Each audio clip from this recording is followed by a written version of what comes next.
to say some words. We're going to have a brief moment for the panel. For anyone who has any questions about today's proceedings, the panel, you can talk to the panel, which will be Borngun, Mark and Bazam, and Father Malcolm, and then we're going to do the signing. And then we're going to have some dancing. Thank you, President. Okay, thank you. Well, Dennis, Raymond, Joshua, Malcolm, and everybody who's partaking today, thank you.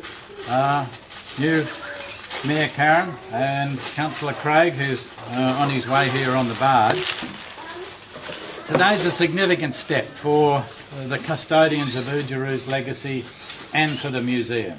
I don't think I can be anywhere near as dramatic and as overarching as some of the earlier speakers, but I'm going through the deed and to what are we doing this for. So what I'll be talking about is just ownership, I think, is the key factor here, and I'll explain that a bit. Why are we doing it? How are we doing it? And the people who are actually involved in the work being done, because ultimately that's what it means. This is a great sitting down day and exposing ourselves to cultural heritage, but eventually over the next few years it's somebody doing the work, so I'll finish with that.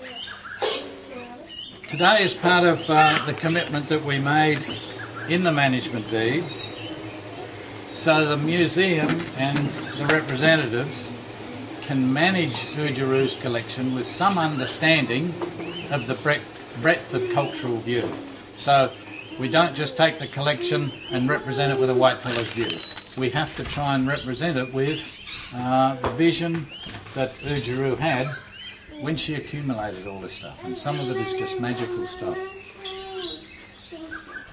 The deed is a big step for the museum and for the museum industry. That's because of ownership. I don't know if it's the first one, but some people tell me that this is the first management deed for a significant collection where the museum doesn't own the collection. And some of the committee members here will know the battle we've had with that.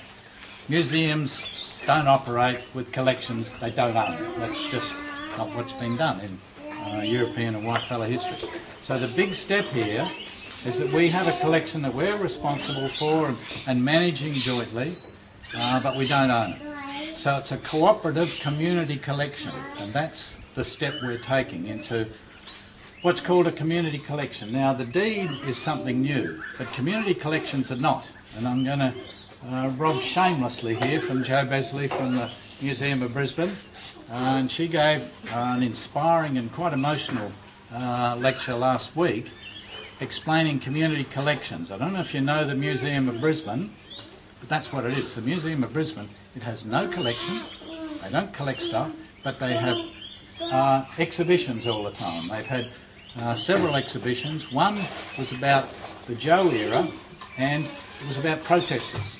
So they had an exhibition on, and they just got overwhelmed with material, and I suspect that some people here today were probably part of that material, but they got totally overwhelmed with material for that protest, and they gave a great exhibition.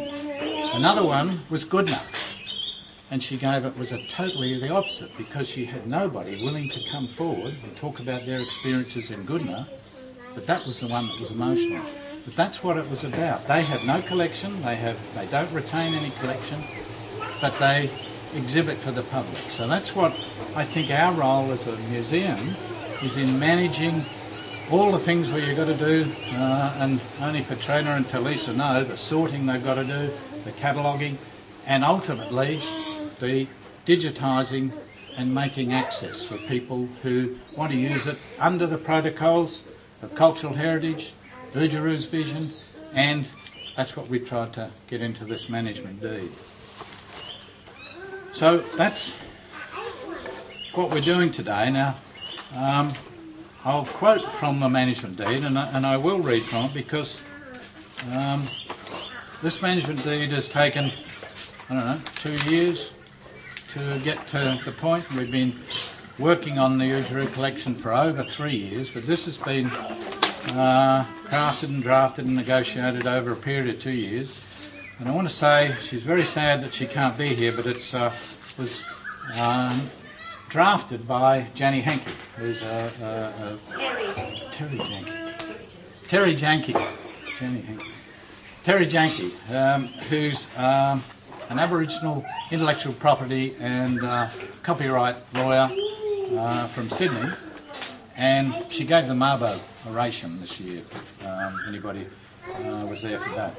She crafted this. She apologised for not being here today, but she wishes everybody well.